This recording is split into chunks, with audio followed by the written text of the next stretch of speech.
The guest is the host and the host is the guest. They pick the topics, I just talk about it. Got 10 minutes. Check it out. Turn it up. Hey, I'm Matt Mitchell, and this is 10 Minutes with Isaiah Seward.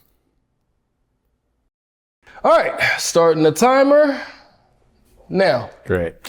Okay, Isaiah, there's been a break in the space-time continuum. It's not catastrophic, though, but you meet yourself like back at like 17, 18 when you were starting your artistic dreams. What's that conversation going to be like? When I was starting my what dreams? Like your artistic dreams. Autistic dreams. Yeah. Oh, okay.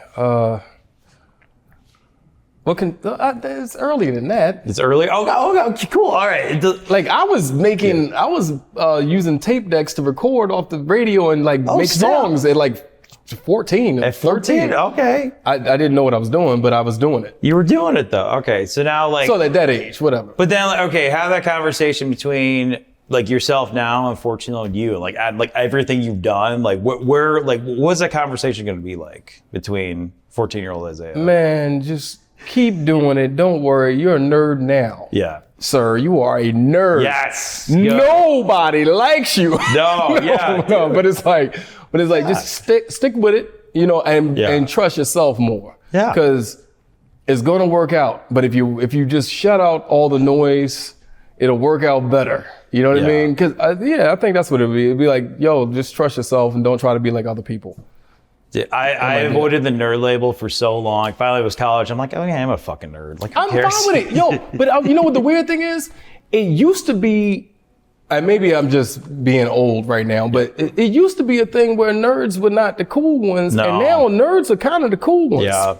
Like it's weird because when I was young, I was there's actually a video footage of me doing it, but I said I wanted to be the president. And I was all like, people like, I kind of, have a very proper way of talking, but it's because I was like seriously forcing myself to be, as a kid, to be like, prepared to be the president. Until I realized that might not happen for me. By the time I was the age to be president, 35, I was like, no, this ain't gonna happen. No. I'm glad you figured that out. But no, I'm really glad to hear that because actually, like, I had that issue too because like I'm a mumbler. I'm a mumbler all the way. But really being on stage now, especially for improv, really taught me like, hey, people have to understand you. Oh yeah.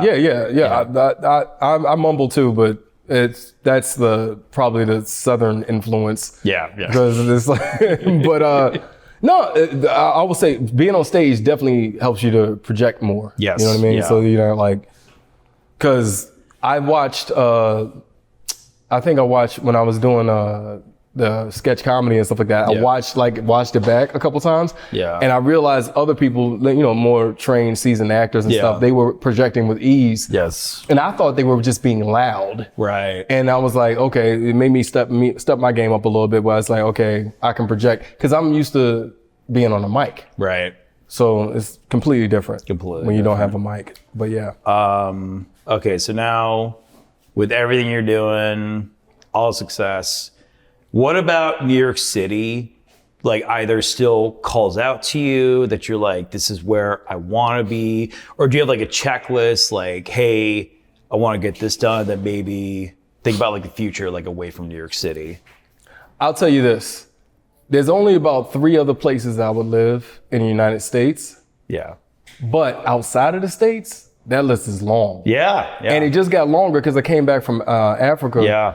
And when I was in Morocco and when I was in Spain, I realized, outside of the States, there are some places, and maybe it's just, and it wasn't like a 2-day trip or something like that. This is like, I spent 19 days out there, which I understand is more, you got to be around somewhere longer than that to see the ugly part of the place.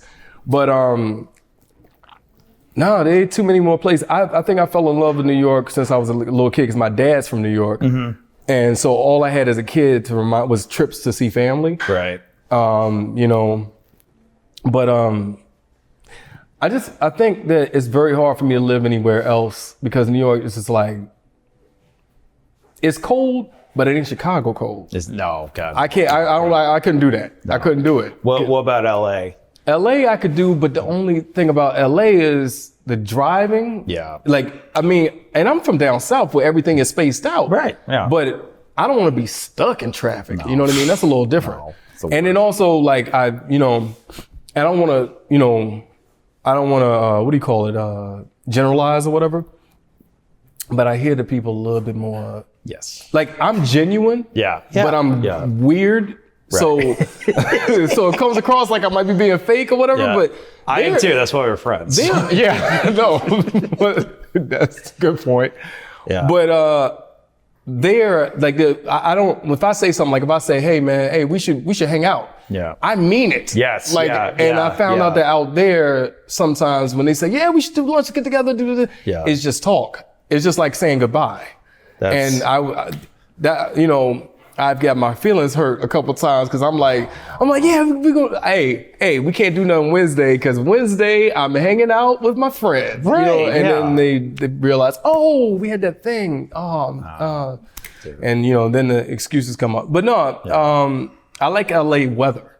Yeah, I like the beaches. They're wonderful. It's a good place to visit. Right. I don't know if I would want to live there necessarily. Mm-hmm. And also, blue and red are my favorite colors. Right. Like to, wear. Yeah. Like maroon and blue. And you can't really do that. In some places, that might not be good. Oh, yeah. Okay. So that's an added thing. You know what I mean? Yeah. But also, I wear black a lot, so I might be all right. You know what I mean? I'm all about black especially summertime, just because, I'm a sweaty guy. So no, but you know what? Yeah. Same here. Yeah. There's a little sweat right here. Yeah. Don't look at it, but there's a little.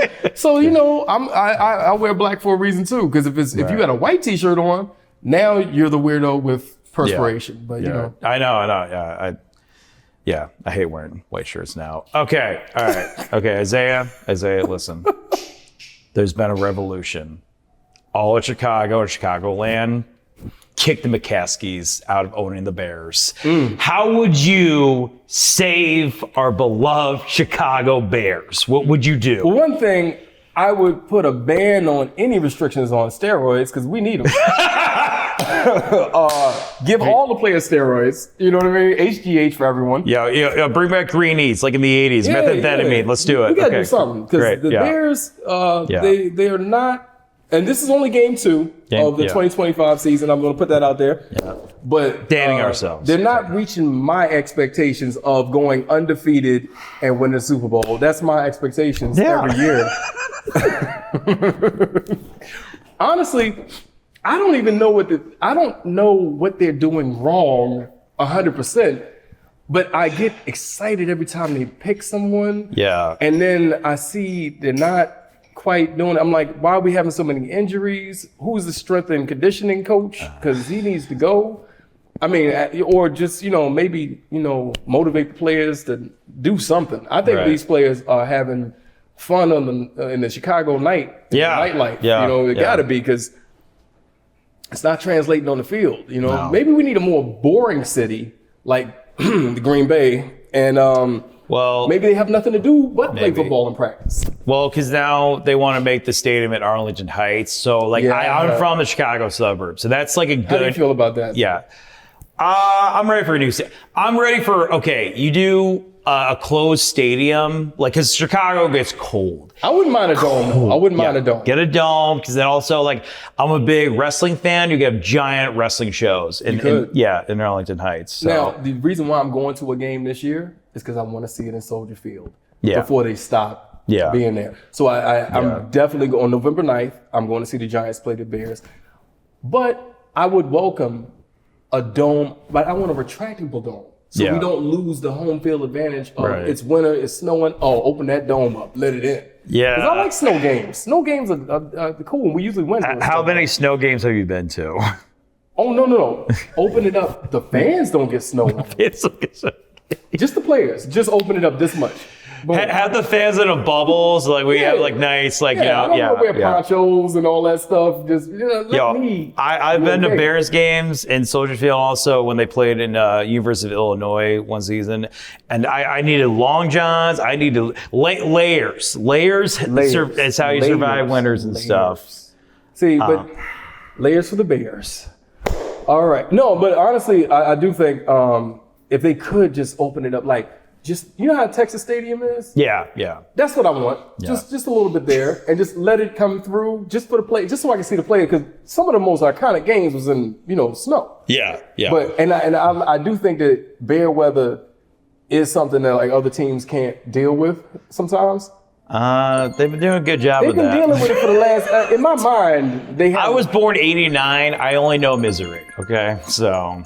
Yeah, maybe let's do it in a dome because I want the Super Bowl too. I want the Super Bowl in Chicago. Super Bowl, big events. Bear down.